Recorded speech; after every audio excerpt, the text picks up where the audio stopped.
नमस्ते, प्रणाम। मैं वैद्य अरविंद पाठक, पुणे महाराष्ट्र से। अभी मैं आप लोगों को श्लीपद रोग जो है उसके बारे में बताने के लिए आया हूँ और उसका कुछ क्लिनिकल सिग्निफिकेंस क्या है। हमारे पेशेंट आते हैं, ऐसे व्याधि से ग्रसित पेशेंट आते हैं, तो हम उनको कैसे पहचाने और उनमें क्या क्या ट्रीटमेंट दे सकते हैं जिससे आयुर्वेद का जो मतलब नाम है वो हो और आप लोगों की चिकित्सा भी सफल हो। तो श्लीपद जो है, इसका अगर हम लोग निरुक्ति देखते हैं तो माधव निदान में श्लीपद व्याधि के बारे में ऐसा बताया है कि शिलावत पदम श्लीपदम। ये माधव निदान में ऐसा बताया है कि शिलावत पदम श्लीपदम, जिसमें शिला की तरह मतलब पत्थर की तरह पैर हो जाता है, उसको हम श्लीपद व्याधि बोलते हैं। अब ये होता कैसे है उसका तो हमें जानना पड़ेगा, और इसमें एक बात हमेशा याद रखनी चाहिए कि श्लीपद व्याधि में अनुवासन वस्ती पूरी तरह से वर्ज्य बला है।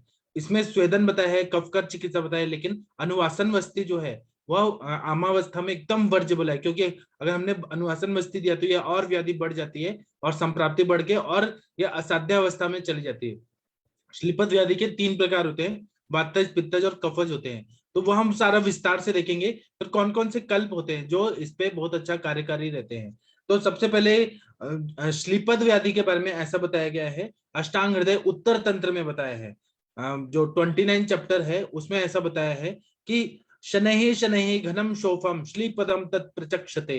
मतलब जो धीरे धीरे और बहुत ज्यादा कठिन, बहुत ज्यादा घन स्वरूप में जो व्याधि बढ़ता है और पैरों में सूजन आने लगती है, शोथ होने लगता है और वह पत्थर की तरह बहुत ज्यादा हार्ड हो जाता है, स्टिफनेस बहुत ज्यादा आ जाती है। पत्थर जिस तरह से मजबूत रहता है उसको हम पत्थर तोड़ नहीं सकते, उसी तरह से पैर भी जो रहता है वह बहुत ज्यादा हार्ड हो जाता है। तो इसीलिए इसको हम श्लीपद बोलते हैं।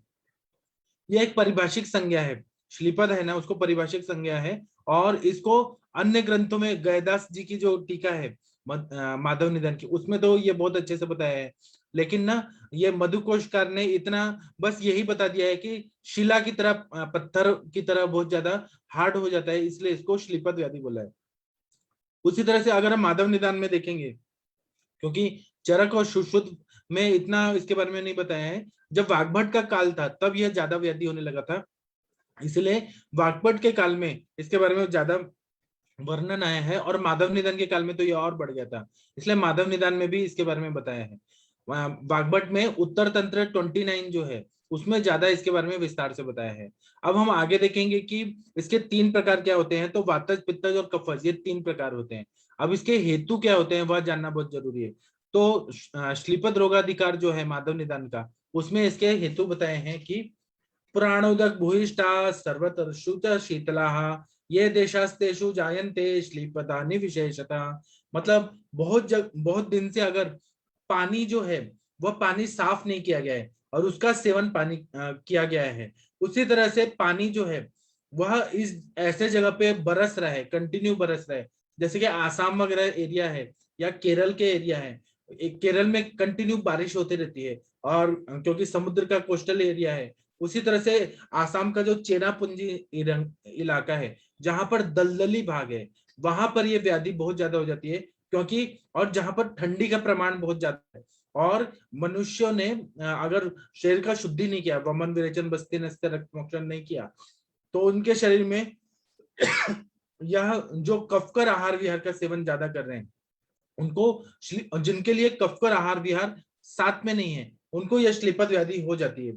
उसी तरह से ऐसा बता रहे हैं कि कफ प्रकृति वालों को और कफकर आहार विहार करने वाले व्यक्ति को ही यह व्याधि हो जाती है। अब इसकी संप्राप्ति ऐसा बता रहे हैं, अष्टांग हृदय उत्तर तंत्र में बता रहे हैं और माधव निदान में बता रहे हैं।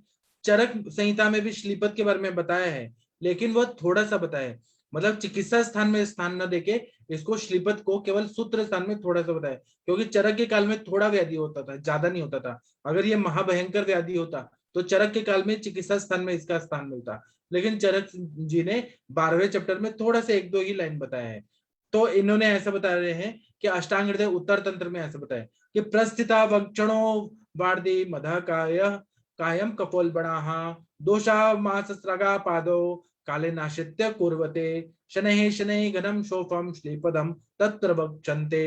इसका मतलब यह है कि कफकर आहार विहार का अगर बहुत ज्यादा सेवन किया, प्रस्थिता वंक्षणो उर्वादी मध्य कायम कपोल बना, अगर हम लोग किसी भी इंसान ने बहुत ज्यादा कफकर आहार विहार का सेवन किया, उसके वजह से क्या होगा कि सारे दोष जो हैं उसमें खासकर कफ दोष प्रकोपित होकर रस वाहिनियों से अधोगामी जो सिराएं हैं वहां जाएगा।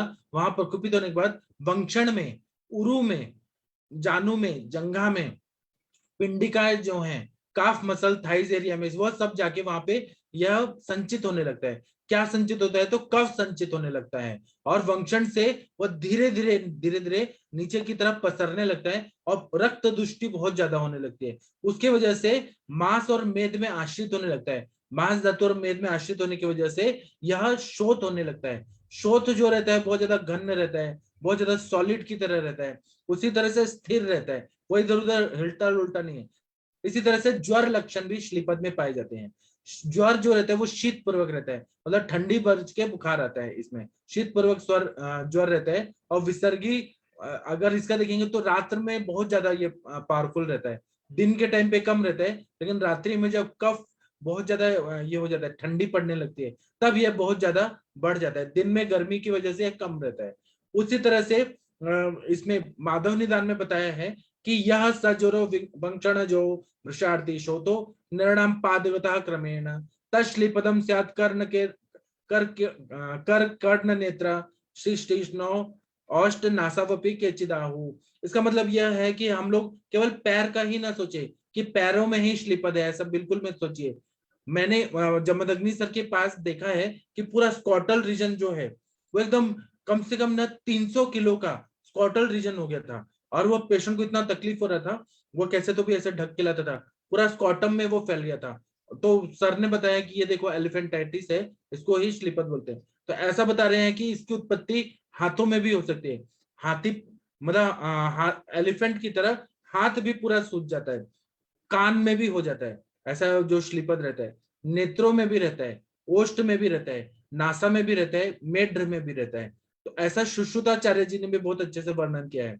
उसी तरह से चरक चिकित्सा स्थान 12वें में इसके बारे में बताया है कि श्लीपदम मास मेदोभ्याम विद्यात, यह कफ कर आहार विहार का सेवन कर रहे हैं और उसके वजह से रसवाही स्त्रोतस जो है उसमें अधोगामी जो पैर के पास जो वंक्षण में, उरु में, फिर गुल्फ में, उसी तरह से पिंडिकाओं में कफ जाके संचित हो जाता है, कफ वैगुण्यता मिलती है और स्थान संचय करके वहां पे बढ़ जाता है। और उसके वजह से आगे संप्राप्ति ऐसी होती है कि मांस धातु और मेदो धातु यह जो रहते हैं वो दूषित हो जाते हैं और शोथ होने लगता है, सूजन आने लगती है। और वो सूजन इतनी ज्यादा बढ़ जाती है उसमें, मतलब ऐसा कॉम्पैक्टनेस रहता है जिस तरह से पत्थर हो गया है, पत्थर को पैर से बांध दिया तो उतना श्लीवत पदम, मतलब पत्थर की तरह जो पैर लगने लगता है उसको श्लीपद व्याधि बोलते हैं। और यह एक दिन में संप्राप्ति नहीं होती है, यह शनैः शनैः घनम शोफम श्लीपदम तत्प्रचक्षते,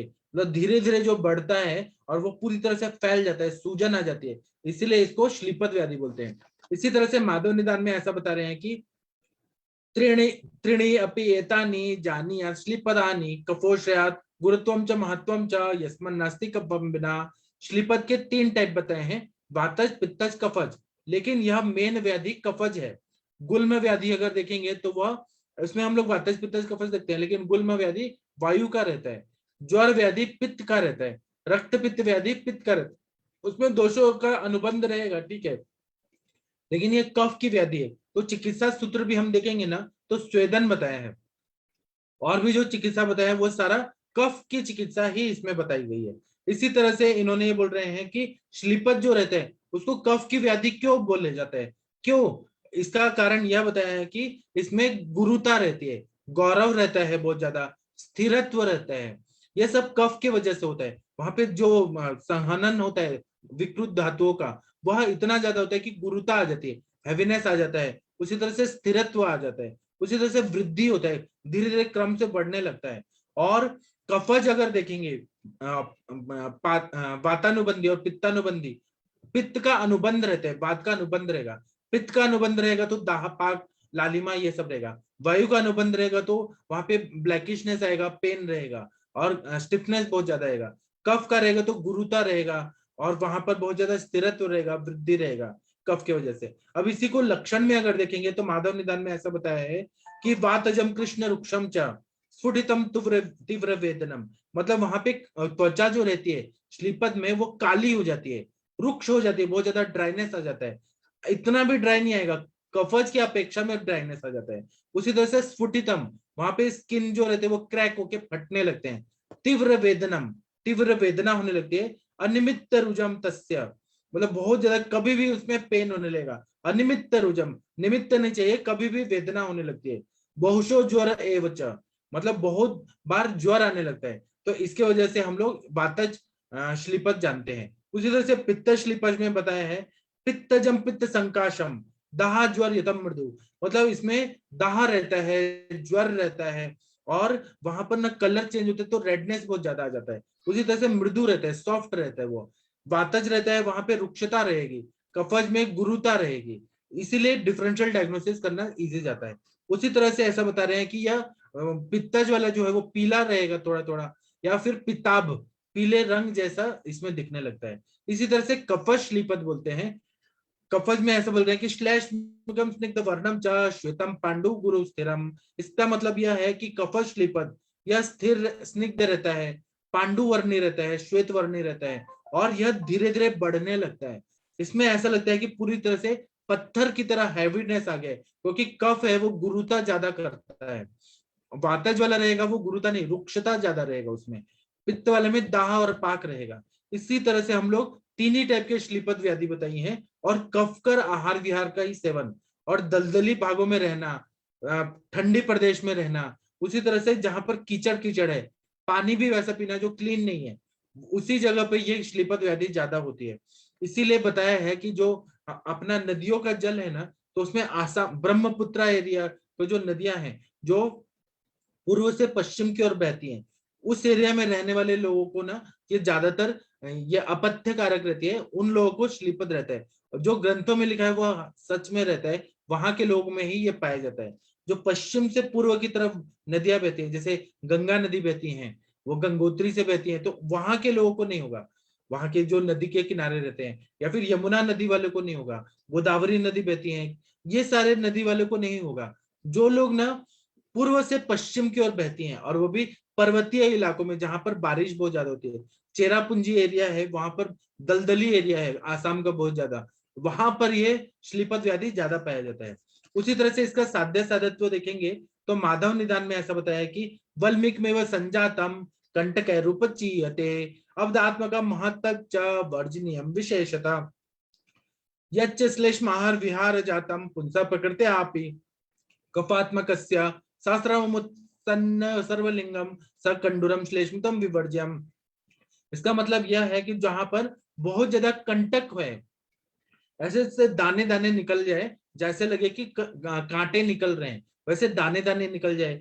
एक वर्ष से पुराना जो रहता है, और बहुत ज्यादा बढ़ा हुआ श्लीपद रहता है। आप लोगों ने कभी देखा नहीं है, मैंने देखा है, जिस तरह से खंबा होता है ना, मोटा सा खंबा होता है, उस तरह से पैर पूरा सूज जाता है खंबे की तरह, और खुद का पैर उठाने में इतना ज्यादा तकलीफ होती है, एकदम हार्ड होता है। उसको आप दबा के भी देखेंगे ना तो बहुत ज्यादा हार्डनेस रहती है। वैसा मैंने पेशेंट ठीक किया है, मैंने देखा है अपने प्रैक्टिस में। तो ऐसा श्लीपद जो रहता है वो असाध्य रहता है, जिसमें बहुत ज्यादा सारे सिम्टम दिख रहे हैं। मैंने असाध्य वाले नहीं देखे, मतलब देखे हैं लेकिन ट्रीटमेंट नहीं दिया, मैंने साध्य वाले देखे हैं, और उसमें नमक बंद किया है मैंने। मतलब हमारे सर ने बताया कि नमक बंद करना है, नित्यानंद रस, चंद्रकला रस, और श्लीपद रोगहरी रस, ऐसे करके दवाइयां आती है। आगे मैं चिकित्सा के बारे में बता रहा हूँ। तो वह सब दवाएं, रक्त मोक्षण, ये सबसे फायदा हुआ, उद्वर्तन करने से, स्वेदन करने से फायदा हुआ। लेकिन ना अनुवासन बस्ती बिल्कुल भी नहीं देना चाहिए। अनुवासन बस्ती दिया ना तो वो आमावस्था और बढ़ेगी, और ज्यादा तकलीफ होने का चांसेस रहता है। इसी तरह से कफ प्रकृति वाले को, कफ कर आहार विहार जो कंटिन्यू कर रहे हैं, अधिक उन्नत है, सभी दोषों से लक्षण वाला है, और सारे लक्षण उसमें आ गए हैं, गुरुता है, शोथ है, और कंडू है, और स्त्राव बहुत ज्यादा हो रहा है, कफ बहुल है, ऐसा जो रहते हैं वो सारे असाध्य श्लीपद रहते हैं। अब इसमें चिकित्सा पे आते हैं। चिकित्सा जानना बहुत जरूरी है। हमारे पास पेशेंट कभी भी कौन आ जाए हमें मालूम नहीं रहता। हमारी पढ़ाई इतनी परफेक्ट रहनी चाहिए कि कभी भी कोई आए। अभी देखिए आज मेरे पास ना एक दुबई से पेशेंट आ रही है, मैं आप लोगों से बात करवाऊंगा, तो कब कौन पेशेंट आ जाए हमें मालूम नहीं होता, हमारी पढ़ाई हुई हुई रहनी चाहिए। अब पढ़ाई नहीं करेंगे और फिर डर लगता है कि अब क्या देना है, अब क्या देना है, और हमेशा ही पढ़ते रहना चाहिए, क्योंकि ना हम लोग चिकित्सक हैं, हमारे पास कोई एक्सक्यूज नहीं है। कोई पेशेंट आ जाएगा और उसको हमने गलत दवाई दिया तो कोई एक्सक्यूज नहीं है, क्योंकि हम लोग को डिग्री मिल चुका है। आप लोग बीएमएस भी हैं तब भी आप लोगों को रिस्पॉन्सिबिलिटी है, इसलिए आप लोग को हर चीज मालूम रहना चाहिए, हर चीज पढ़ते रहना चाहिए। अगर आप पढ़ाई नहीं करेंगे तो सब जीरो हो जाए। मेरे क्लासमेट्स हैं एमडी की, उन्होंने एमडी किया 2014 में पास किए, और फिर उसके बाद में घर में रोटी चावल दाल रायता ये बना रही है, और उसके बाद में कुछ भी चीज पूछेंगे तो सब भूल चुके हैं, पूरा दिमाग को ऐसे ब्रेन वॉश हो गया, मतलब कुछ भी याद नहीं है। इस तरह का जो डिग्री रहता है उसका कोई वैल्यू नहीं है जब तक आप पढ़ाई नहीं करेंगे। एक बार क्या हुआ, एक कहानी है कि एक बार क्या हुआ कि इंद्र भगवान ने घोषणा की, पहले के जमाने में ऋषि मुनि थे ना, उन लोगों को सब इंद्र देवता ये सब बात करते थे। तो एक बार इंद्र देवता ने घोषणा कर दी कि मैं बारिश बरसाऊंगा ही नहीं 5 साल तक, मतलब भारत में बारिश ही नहीं होगा। वो कुपित हो गए थे। ऐसे कहानी है, जो हमारे उपनिषद है ना उसमें कहानी है। तो क्या हुआ कि किसान जो थे वो खेत जोतते ही रह रहे थे, जोतते रह रहे थे, मेहनत कर ही रहे थे। तो इंद्र भगवान को बहुत आश्चर्य हुआ कि मैंने तो बोला है कि मैं बारिश नहीं करूंगा, तब इनको चुपचाप बैठ जाना चाहिए, ये लोग क्यों मेहनत कर रहे हैं, खेती कर रहे हैं, क्या फायदा है, बारिश तो होगी नहीं और इनकी फसल होगी नहीं, तो पूरा अकाल पड़ेगा, तो इनको क्या जरूरत है। तो वो ना एक भिक्षु का, मतलब एक जो भिक्षा मांगने वाले होते हैं ना साधु, उस तरह का वेश बना के किसानों के पास आते हैं और पूछते हैं कि आप क्यों कर रहे हैं ये सब। तो उन्होंने कहा, किसानों ने कहा कि इंद्र देवता अपना कार्य करे, हम अपना कार्य करेंगे, अगर हम 5 साल अगर खेती नहीं करेंगे तो हम ये सारा चीज भूल जाएंगे। इसी तरह से हमें भी हमेशा पढ़ते रहना चाहिए, हमेशा, पेशेंट आए ना आए, कल हमें जरूरत पड़े ना जरूरत पड़े, लेकिन अपना ग्रंथ का अभ्यास कंटिन्यू ही करना चाहिए। जितना करेंगे, और पढ़ाई करना कोई गलत बात नहीं है। जैसे कि आर्मी के सोल्जर्स होते हैं, युद्ध हो या ना हो, उनको पीटी परेड होना, फिर वो जो ये रहता है निशाना लगाना, जो है ना वो रिहर्सल होते रहता है। युद्ध कभी भी हो सकता है, अचानक भी हो सकता है, इसलिए डॉक्टर लोग का परम कर्तव्य है कि हमें हमेशा पढ़ते रहना चाहिए, शास्त्र पे चर्चा होती रहनी चाहिए। जितना वो चर्चा रहेगी ना उतना अपडेट होता रहता है। इसी तरह से सामान्य चिकित्सा बता रहे हैं कि सिरा कपग्नश्च विधि समग्र तत्रेष्यते सर्षप लेपनम च। इसका मतलब यह है कि श्लीपद में सबसे पहले लंघन कराने के लिए बोला है। कफग्न, अभी वंग सेन ने बहुत आगे चिकित्सा बताया कि लंगना लेपन स्वेद रेचने रक्त मोक्षण, इसमें लंघन कराना, पेशेंट को कुछ नहीं खाने को देना है, आम का पचन होगा, जितना लंघन करेगा। आप उसमें शुंठी सिद्ध जल दे सकते हैं, षडंग पानियां दे सकते हैं, और या फिर कोष्ण जल दे सकते हैं, लेकिन कुछ भी खाने को नहीं देना, यही सबसे पहली चिकित्सा है। उसके बाद में कटु तीक्ष्ण द्रव्यों का लेपन लगाना है, जिस तरह से पंचकोल होता है, पिपली पिपलीमूल चव्य चित्रक शुंठी, या शुंठी का लेप लगा दीजिए, या पंचकोल का लगा दीजिए, त्रेउष्ण का लगा दीजिए, चतुरुष्ण का लगा दीजिए, या फिर आप केवल पिपली का लेप लगा दीजिए। तो यहाँ पर कटु तिक्त द्रव्यों का लेपन लगाना है, क्योंकि कफ को हमें चिकित्सा करना है। जिस तरह से खांसी आती है कफ की वजह से, तो हम लोग त्रिकटु लेते हैं, या फिर आप अदरक लेते हैं, अदरक का जूस लेते हैं। उसी तरह से ये सोचिए कि श्लीपद में कफ बढ़ा हुआ है, कफ का शमन करने वाला कटु तिक्त, कटु और तीक्ष्ण द्रव्य, इसमें काली मिर्च का भी अगर लेप लगा दिया तो बहुत अच्छा फायदा होता है। उसी तरह से स्वेदन देना है तो नाड़ी स्वेद दे सकते हैं, रुक्ष स्वेद दे सकते हैं, रुक्ष स्वेद से और ज्यादा फायदा होगा। इसी तरह से विरेचन देना, मैंने भी अपने पेशेंट लोग को तीक्ष्ण विरेचन दिया, तीक्ष्ण विरेचन देने से स्त्रोतस खुल जाते हैं, बहुत अच्छा फायदा होता है। कभी कभी उनकी कोष्ठबद्धता इतनी रहती है, आमावस्था इतना ज्यादा रहता है कि हमें इच्छा भेदी रस के बिना काम ही नहीं होता। या एक मिश्रक स्नेहम करके आता है लिक्विड फॉर्म में, वह 2 चम्मच दे देना बहुत अच्छे से, बहुत ज्यादा लूज मोशन होता है, उसमें भी जयपाल है, एरंटेल है, ऐसे बहुत सारे तीक्ष्ण द्रव्य हैं उसमें, तो हमें वह देना है, या फिर त्रिवितलेयम दे देना है। तो यहाँ पर विरेचन, अगर कोष्ठ मृदु है तो फिर मनुका किशमिश दे दीजिए, अगर मध्य है तो त्रिफला दे दीजिए, दंत्यारिश दे दीजिए, अभ्यारिश दे दीजिए। तीक्ष्ण है, क्रूर कोष्ठ है बहुत ज्यादा, तो क्रूर कोष्ठ में इच्छा भेदी जैसी दवाइयां देना बहुत जरूरी होता है। तो विरेचन दे दिया। उसके बाद में सिराओं में जो अवरोधात्मक संप्राप्ति है तो उसको ठीक करना है, तो सबसे पहले हमें रक्त मोक्षण कराना होगा। तो या तो सिरावेद कर लीजिए, या फिर जलौका लगा दें, या फिर अलाबू लगा दें, या इस्लाम में जो हजमा थेरेपी रहती है, मतलब कपिंग थेरेपी रहती है, हिजामा, हिजामा थेरेपी अगर कर देंगे ना, उससे भी रक्त गंदा निकालना है। जितना रक्त निकलेगा, गंदा रक्त निकल जाएगा, फिर अच्छा ब्लड आएगा और ब्लड सर्कुलेशन होने लगेगा। तो इसी तरह से कफग्न और उष्ण गुणात्मक उपचार का यहाँ पर सेवन करना है। और यहाँ पर कफ का चिकित्सा है तो अलाबू का प्रयोग करने से ज्यादा, मतलब हिजामा जो बोलते हैं ना, कपिंग थेरेपी, छोटे छोटे कप लगाते हैं, पहले कट करते हैं और वहां पे लगा के और उसको बिठा देते हैं प्रेशर से, तो फिर गंदा खून निकलता है और ये कफ वाला रक्त निकल गया अलाबू जैसा, तो बहुत अच्छा फायदा हो जाता है। उसी तरह से श्लीपद में शिराओं की दुष्टि रहती है, कफ प्रधान रहती है, कफ प्रधानता रहती है, इसीलिए यहाँ पर लंघन कराना, तिक्त कटु और तीक्ष्ण द्रव्यों का लेप लगाना, सरसों का लेप, सरसों को पीस दीजिए और पूरा सरसों का लेप लगा दीजिए, उससे बहुत अच्छा फायदा होता है। इसी तरह से स्त्रोतस का शोधन होना चाहिए, स्वेदन होना चाहिए, ताप से उपनाह स्वेद करना बहुत ज्यादा फायदेमंद रहता है। इसी तरह से इंटरनल दवाइयों में हम लोग क्या दे सकते हैं, तो शिलाजित दे सकते हैं। शिलाजित जो रहता है ना, वह यहाँ पर क्लेद को निकालता है, क्लेद को निकालने के बाद में वहां धातुओं में जो दुर्बलता आ गई उनको ताकत दे देता है, वो लेखन कार्य भी करता है। इसी तरह से गूगल देना चाहिए, गूगल में आप त्रिफला गूगल दीजिए, अमृता गूगल दीजिए, कैशोर एकेटी दे दीजिए, फिर उसी तरह से त्रयोदशांग गूगल दे दीजिए। फिर उसके बाद में, और त्रिफला गूगल जो है वो लेखन करता है बहुत अच्छा, इसलिए गूगल के सारे कल्प इसमें यूज कर सकते हैं युक्ति और अवस्था के हिसाब से। और उसके बाद में गोमूत्र देना चाहिए, गोमूत्र पिलाएंगे तो क्षार रहता है, तो अच्छे से स्त्रोतस का शुद्धि करता है, मतलब अच्छे से विरेचन होता है। दुग्धम च मूत्रम च विरेचनानी, ऐसा बोला है, मतलब दूध पीने से या मूत्र पीने से, अलग अलग जो मूत्र बताए हैं, मतलब गाय का मूत्र, बकरी का मूत्र, भैंस का मूत्र, अलग अलग प्राणियों के मूत्र बताए, तो इसमें गोमूत्र का जो सेवन रहता है वह ज्यादा फायदेमंद रहता है, इसलिए श्लीपद में गोमूत्र देना चाहिए। उसी तरह से हरितकी देना चाहिए, हरितकी जो रहता है वो अनुलोमन करता है, जो भी दोष वहां पे स्त्रोतस को अवरुद्ध किए हैं उनको निकालने के लिए अगर हरितकी का प्रयोग कर दिया जाए तो वह अनुलोमन करता है। वहां जरूरत नहीं है कि मल का पाचन करे, आम का पाचन करे, वह कैसे कैसे भी वो शुद्धि कर देता है। और हरितकी जो है वो रसायन है, जो भी नमक ज्यादा खाने की वजह से शोथ आया रहता है, तो हरितकी में लवण रस नहीं रहता, लवण छोड़ के सारे रस रहते हैं। तो जब हम हरितकी कर सेवन कराते हैं तो जो लवण रस की वजह से, अति लवण सेवन की वजह से जो कफ बढ़ा हुआ है, मधुर अम्ल लवण ये कफ को बढ़ाने वाले, और लवण जो है अभिसंधि गुण करता है, स्त्रोतरोध करता है, पानी को खींच खींच के रखता है। आप टेबल पे थोड़ा सा नमक डालिए और पानी डालिए, पूरा पानी को ऑब्जर्व करा। इसी तरह से शरीर में नमक का प्रमाण ज्यादा हो रहा है और वहां पर कफ का आहार विहार का सेवन हो रहा है, उसके वजह से अभिसंधि गुण होकर स्त्रोतरोध हो जाता है।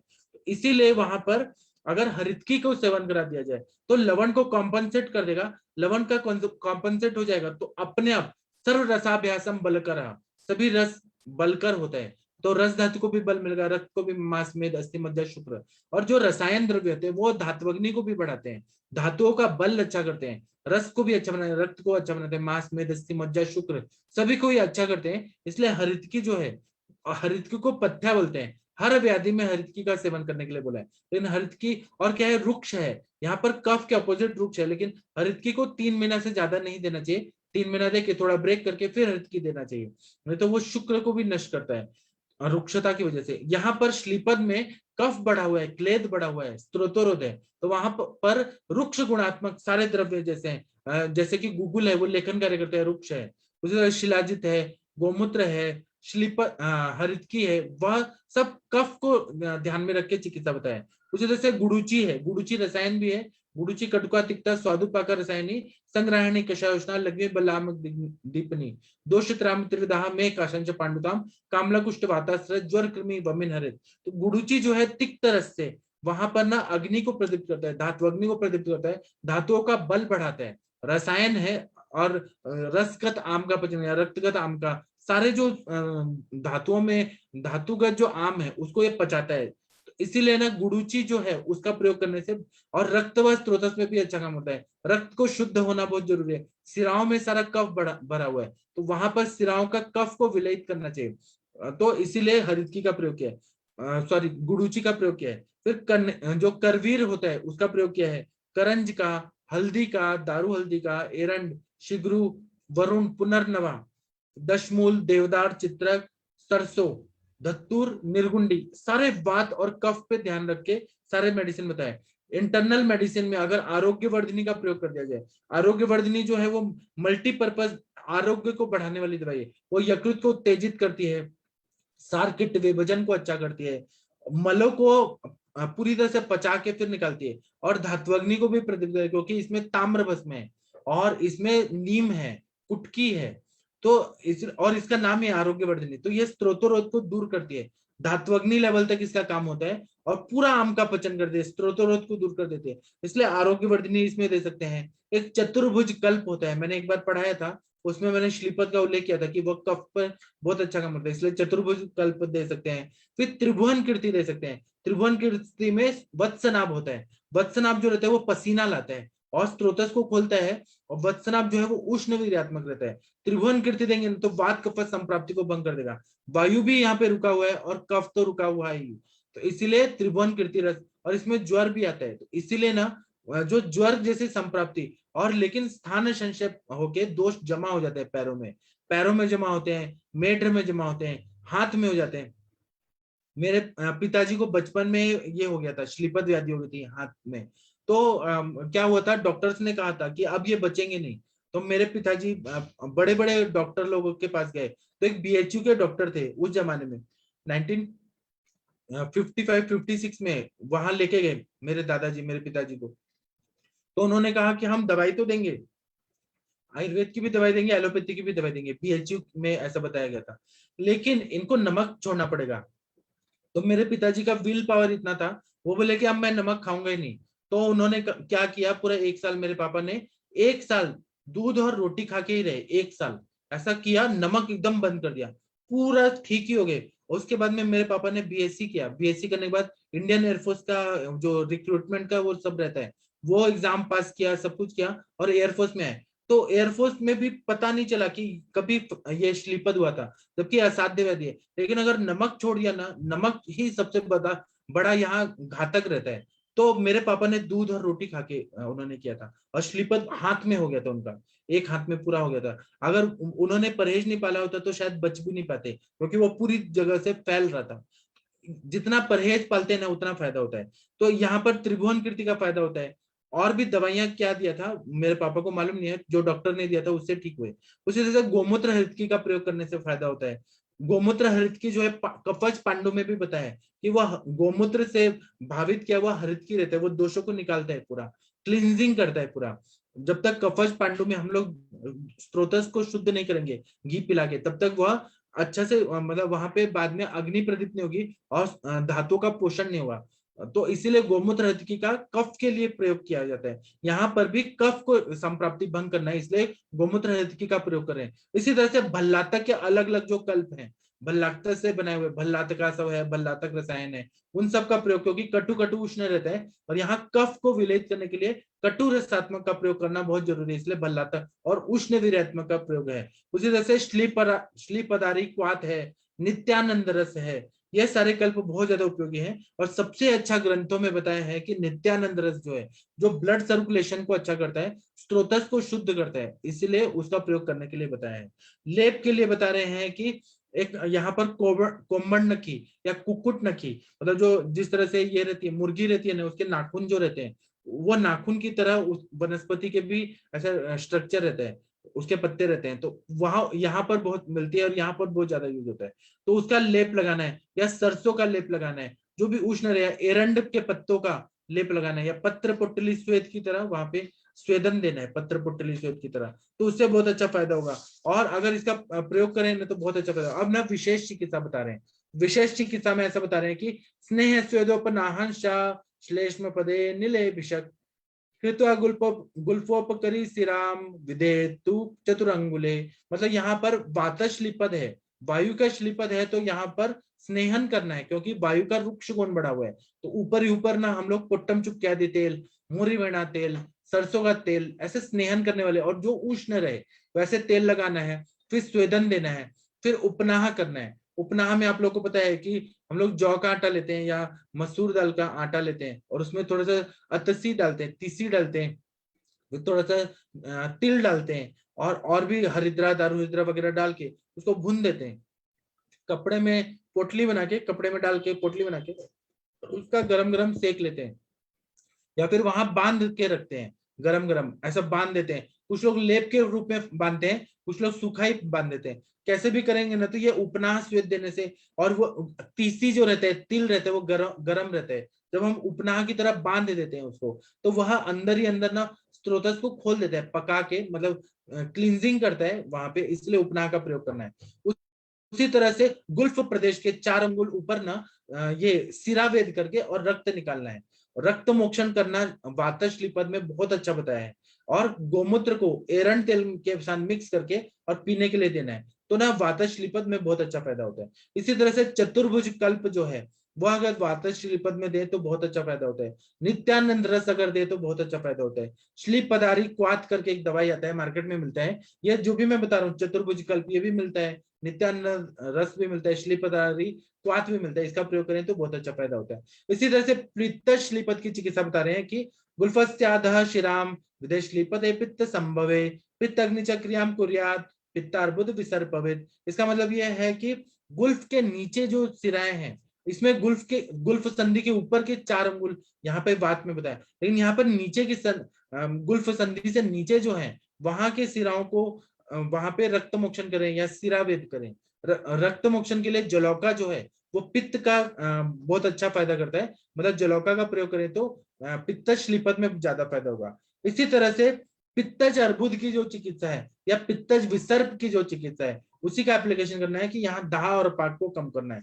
उसी तरह से मंजिष्ठा का प्रयोग करना है इंटरनली, जो भी रक्त पे काम करती है और पित्त पे काम करती है, तो मंजिष्ठा है, फिर यष्टि मधु है, रासना है, पुनर्नवा है, जटामंसी है। इनका करंज तेल में या कांजी में मिक्स करके और मर्दन करना है। जितना मर्दन करेंगे ना उतना श्लीपद में फायदा होता है।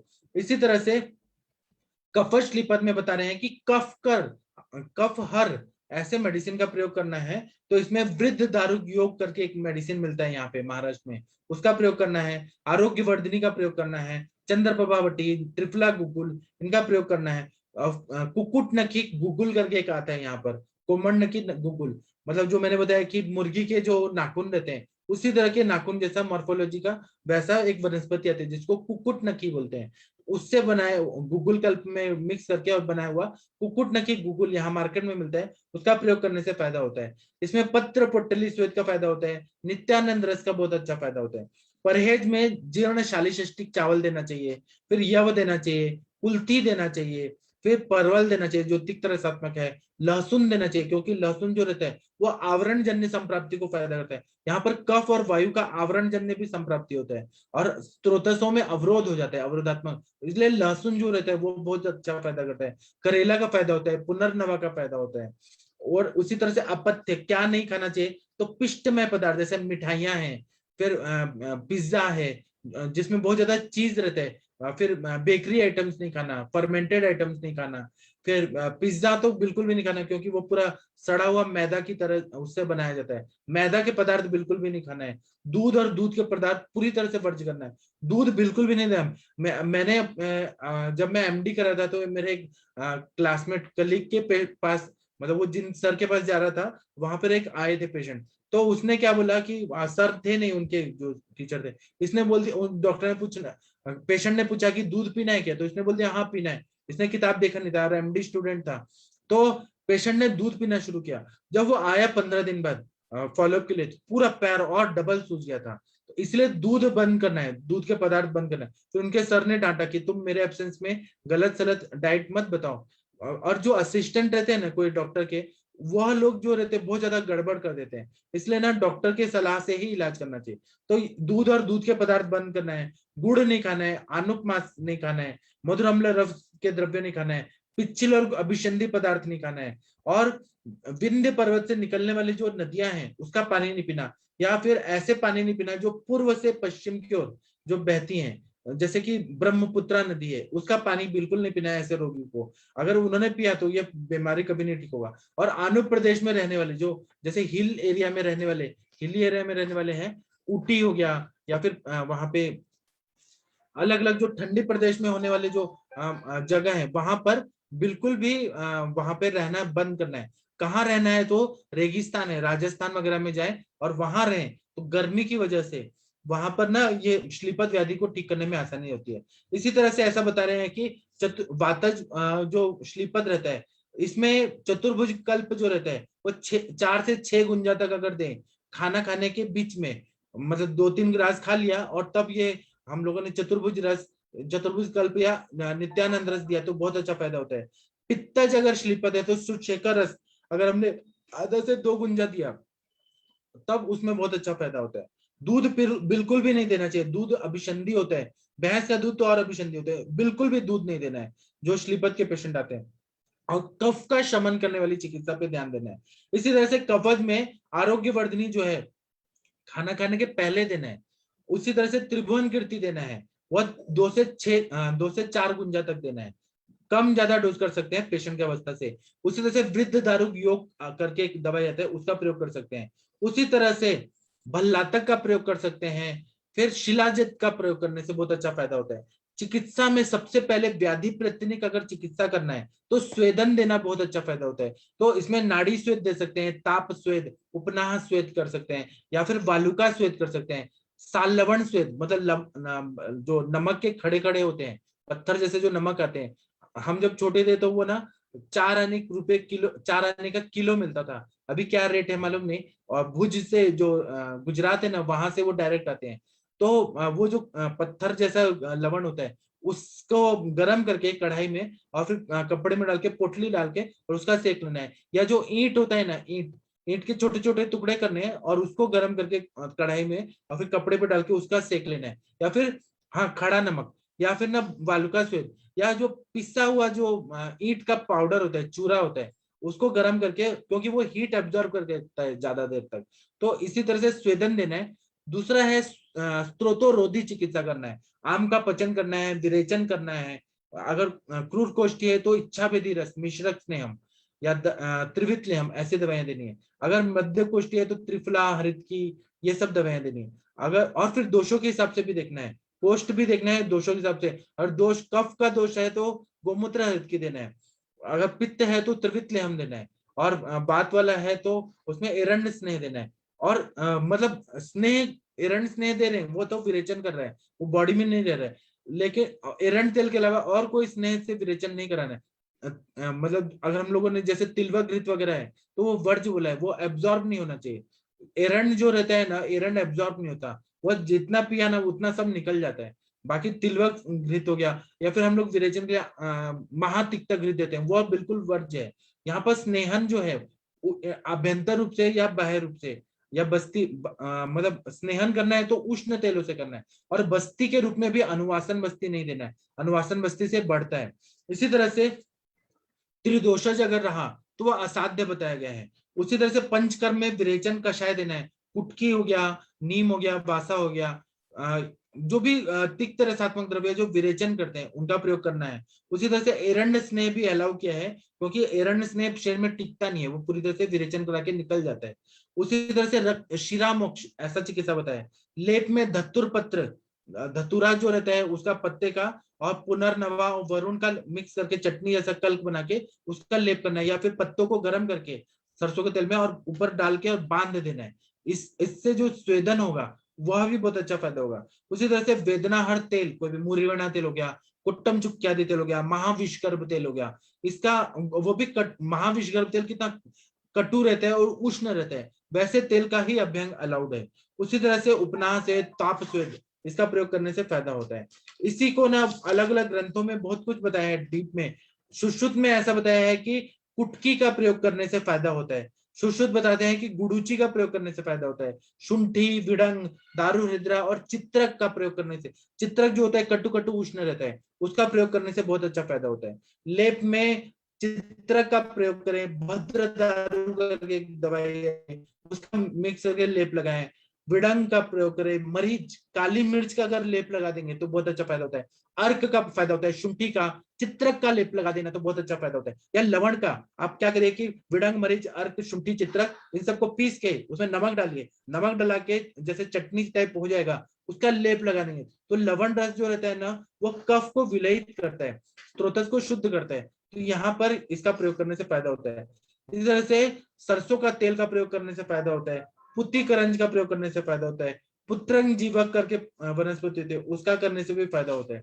इसी तरह से ऐसा बताया है कि लेप में अलग अलग औषधि कोश करके एक ग्रंथ है, उसमें बताया है कि मुस्ता, त्रिफला, मदन फल का लेप बताया है, करंज का लेप बताया है, आरगवर, फिर कलिंग मतलब इंद्रदेव का प्रयोग बताया है, फिर कुष्ठ वनस्पति, दारू हरिद्रा, और सिद्धार्थक स्नान करने के लिए, जो सिद्धार्थक स्नान कुष्ठ रोग में होता है उसका स्नान करने से फायदा होता है। फिर करवीर का, नीम कुटज और चित्रक मूल, गोमूत्र और दारवी का लेप लगाने के लिए बोला है।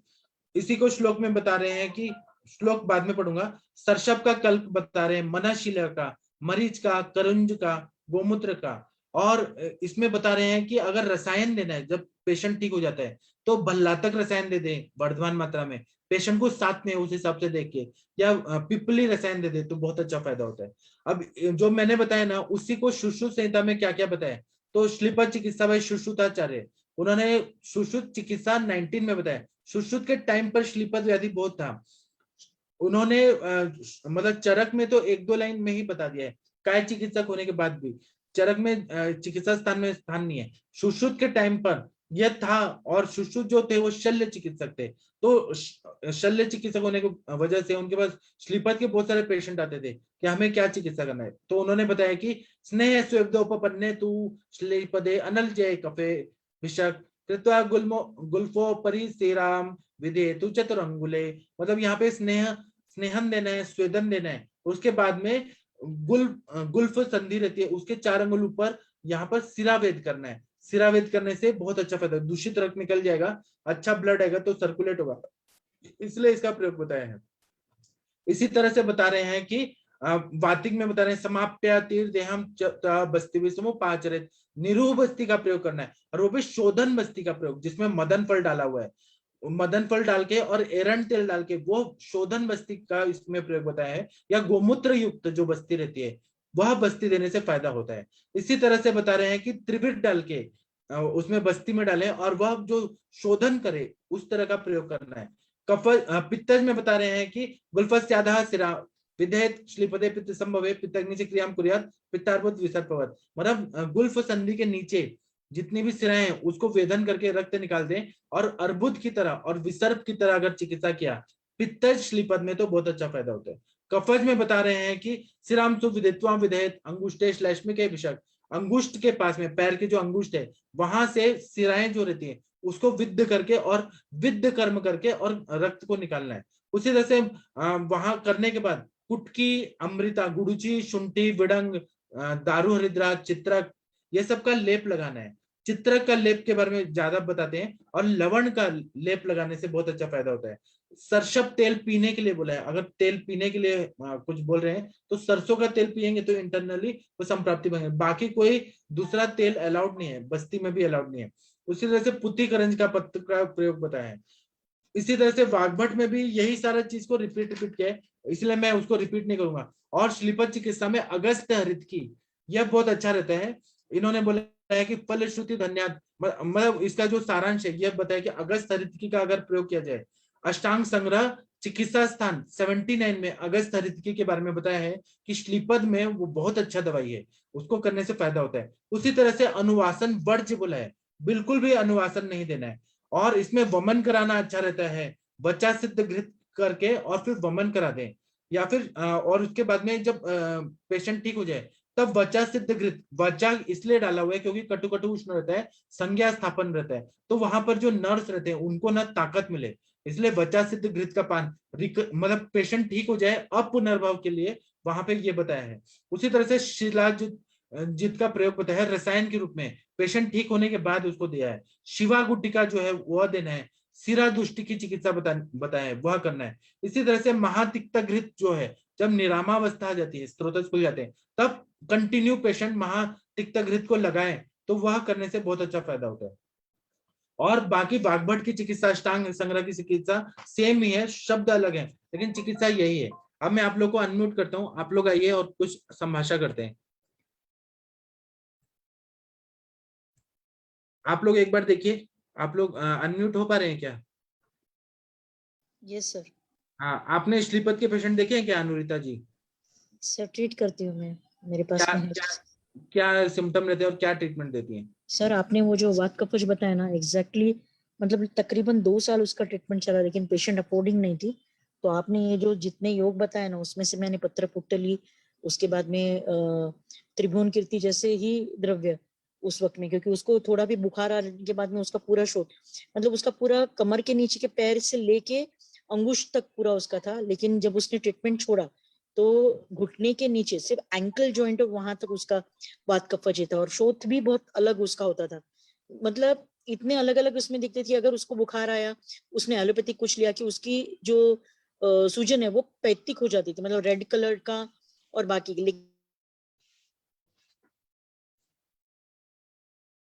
जी अनुरिता जी, क्या हुआ? शायद आवाज कट गया।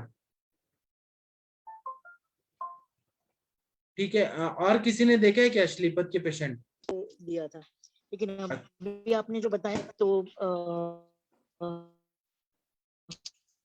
सर प्रेगनेंसी वाला काढ़ा मैं ऐड करूंगी तो वो दे लीजिए। और नित्यानंद रस आपने जो खाली पेट 100 ग्रास लेने के लिए बोला क्या सर आपने? खाने हाँ, के हाँ। स्टार्ट में आपको नित्यानंद देना है। हाँ, ये योग मुझे मालूम था। और 100 त्रिभुवन ग्रास कीर्ति का भी अच्छा फायदा होता है। त्रिभुवन कीर्ति का वो सर, मतलब उसके बाद में उसका एलोपैथी मैंने बंद किया था, उसका वायरल लोड कुछ 1000 था सर। उसके बाद में मैंने उसका सीपी के उसका वायरल लोड काफी कम किया था, लेकिन पेशेंट ट्रांसफर हो गई तो ट्रीटमेंट अधूरी रह गई। लेकिन आज भी मैं उसको मैसेज करके कम से कम ये जो क्वाथ है वो लेने के लिए, और पत्र पोटली कुछ जगह पे एरंड पत्र वगैरह ये सारी चीजें नहीं मिलती, तो मैंने उसको बोला था नहीं कुछ तो कम से कम त्रिफला। और त्रिफला में आपने जो बताया तो हम मरीच और लवण, ये लवण वाला कंसेप्ट मुझे मालूम नहीं था, मैंने लवण का इसमें नहीं दिया, श्रीपद में नहीं दिया। मैं हाँ, उसके लवण फोटोज स्वेद दिखाऊं? स्वेद के लिए बताया, और लेप लगाने के लिए बोला है, लवण को हाँ पीस के। हाँ, थैंक यू सर। सर प्रणाम। हाँ, सर प्रणाम, जैसे बोलिए। अगर प्रेगनेंसी अगर स्लीपर है जैसे फाइलेरिया है तो इसमें क्या ट्रीटमेंट देंगे सर? उसमें लेप लगा सकते हैं हम लोग, विरेचन तो देना नहीं है बिल्कुल भी। अगस्त खरीद की दे सकते हैं? 100% दे सकते हैं, क्यों नहीं दे सकते हैं। अगस्त खरीद के वो अच्छे से धीरे धीरे पेट साफ करेगा। आपके पास ऐसे भी पेशेंट आते हैं क्या? प्रेगनेंसी हाँ में भी सर। रहते हैं? हाँ सर, एक दो पेशेंट हैं ऐसे, जैसे गवर्नमेंट सेटअप है ना तो उसमें मतलब जैसे इतना प्रेस्क्राइब कर देती हूँ कि ले लो, तो वही त्रिभुवन कीर्ति मतलब देने से तो बहुत अच्छा फायदा होता है, रक्त मोक्षण करा सकते हैं। सर त्रिभुवन कीर्ति मतलब प्रेगनेंसी में दे सकते हैं? क्यों नहीं दे सकते हैं, बुखार आने पे क्यों नहीं दे अच्छा, सकते? तो सर त्रिभुवन क्या कीर्ति डोज सेम रहेगी? ड्रग है। 1 टैबलेट बीडी? 1 बीडी दे सकते हैं, अदरक तुलसी और दुर्वा के स्वरस के साथ, अच्छा या बेल दुर्वा और तुलसी के साथ, बहुत अच्छा फायदा होता है। जी सर, थैंक यू। हाँ, और किसी ने श्लीपत के पेशेंट देखे हैं तो बताइए अपना अनुभव। हाँ सर, देखे हैं। हाँ, बताइए कैसे रहते हैं। सर मैंने ओस्ट वाला भी देखा है, हैंड वाला नहीं देखा, पर जो स्क्रोटम का बोला था आपने वो भी देखा है। और अभी भी एक पेशेंट चल रहा है मेरा सर, वो वॉचमैन था। एक्चुअली वो शुरू में जब आया था तो मुझे लगा कि वेरिकोज वेन्स ही है, बट वो एक ही पैर में था उसके, और अफोर्डेबल नहीं था तो कलर डॉपलर वगैरह कुछ नहीं किया, उसको श्लीपत की तरह ही ट्रीट करना स्टार्ट किया। उसको जैसे आपने बोला ना कि ऐसे रेस्ड पार्ट रहते हैं ऊपर, जैसे जी, कि मुंगी का जो ये रहता है ना घर, हाँ, वारुल जिसको बोलते हैं, उस टाइप हाँ, के। चींटी का घर, चींटी का हाँ, घर। चींटी का घर, हाँ, तो उस टाइप का ही उसके पैर में ऊपर ऊपर था। और अभी उसको 3 महीने से ट्रीट कर रहे हैं, तो 60% तो आराम हुआ है सर। मतलब जो एकदम पत्थर जैसे उसका पैर था ना, वो काफी हाँ, हद तक मतलब सॉफ्ट हो गया। वो एटलीस्ट उसको चलने में फिरने में आसानी हो रही है। हाँ। पर आपने कुछ चीजें और बताई अभी नहीं जो मुझे लगी, तो मैं उसको ऐड करूंगी, अभी नमक बंद करूंगी थोड़ा उसका। और और अगर एक, नमक नहीं हो रहा बंद तो ना, हरित की दे दीजिए खाने को। हाँ हनी हरित की तो चालू है सर, उसका आरोग्यवर्धिनी केशोर गुग्गुल चालू था मेरा, वृद्धि वाटिका वटी दिख रखा था। और नित्य विरेचन के लिए, मतलब एक मृदु विरेचन के लिए बीच में त्रिफला कभी हरित की ऐसे ही ऐड करके रखा है। तो काफी हद तक तो ठीक है, पर मुझे नहीं लग रहा था कि वो 100% ठीक होगा, पर मुझे उसको 60 to 70% तो फायदा लग रहा है। अभी ये भी ऐड करूंगी, जिसे सरसों का लेप बोला आपने। हाँ, हाँ, तो वो अफोर्डेबल ही, तो सरसों का उसके घर पे ही बोल सकती हूँ मैं। सर उसको पानी में लगाऊं क्या? हाँ पानी में। हाँ ठीक है, थैंक यू सर। आपके पास तो बहुत पेशेंट आते होंगे पतंजलि में, अलग हाँ अलग। सर, बहुत ओपीडी रहती है सर, निकालना मुश्किल हो जाता है। रोज की बहुत ओपीडी रहती है। बहुत अच्छा, आप लकी हैं असली में। हाँ सर, मतलब पहले मैंने 2006 में जैसे ज्वाइन किया था ना, तो हाँ। मैंने फर्स्ट डे 50 पेशेंट निकाले थे। 50 पेशेंट? 50 पेशेंट, जब तक कुछ समझता भी नहीं था, कुछ भी नहीं। फिर एक अच्छा। साल में बिल्कुल पढ़ के कुछ ना कुछ स्टार्ट किया अच्छे से करना। मतलब पहले तो बिल्कुल जैसे सिम्टमेटिक ट्रीटमेंट कर रहे थे हम, फिर थोड़ा पढ़ना स्टार्ट किया, थोड़ा, फिर ऐसे कर करके अभी 15 साल हो रहे सर। मतलब ये 2 साल में थोड़ी ओपीडी डाउन है, जैसे वो नोटबंदी हुआ, फिर ये जैसे कि ये अभी कोरोना हुआ, मतलब तरी फिर भी हमारे पेशेंट 40 जाते ही है। हाँ, सुबह 40 शाम 40? नहीं, सुबह का एक ही लॉट में निकालती हूँ सर, सुबह शाम नहीं होता है पॉसिबल, फैमिली है तो मैं 10 बजे जाती हूँ, 6 बजे वापस आ जाती हूँ। अच्छा, आपका तो बहुत अच्छा नॉलेज होगा। अब हम आपको ही बुलाएंगे, आप बताइएगा अपना। नहीं सर, इतना नहीं सर, मैं सीखने ही आई हूँ एक्चुअली।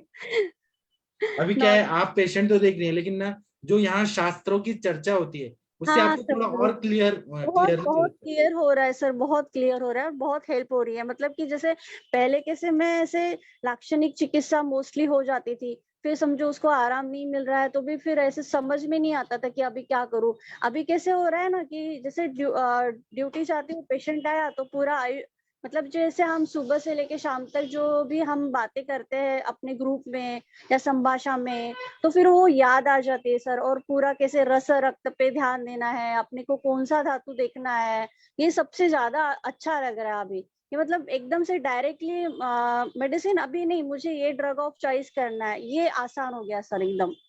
हाँ भाई, तो इसीलिए तो हम भाषा में हम लोग आते हैं। हाँ सर थैंक यू सर। अभी हम थोड़ा 5 मिनट ब्रेक ले लें क्या? मुझे भी थोड़ा पेशेंट का वो तैयारी करना है, मेरे पेशेंट आ रहे हैं ना। तो हम लोग ना 8 बजे मिलते हैं, 8 बजे श्योर फिर सर। हम, हाँ फिर संभाषा करेंगे। थोड़ा ब्रेक चाहिए मुझे। ठीक है, प्रणाम।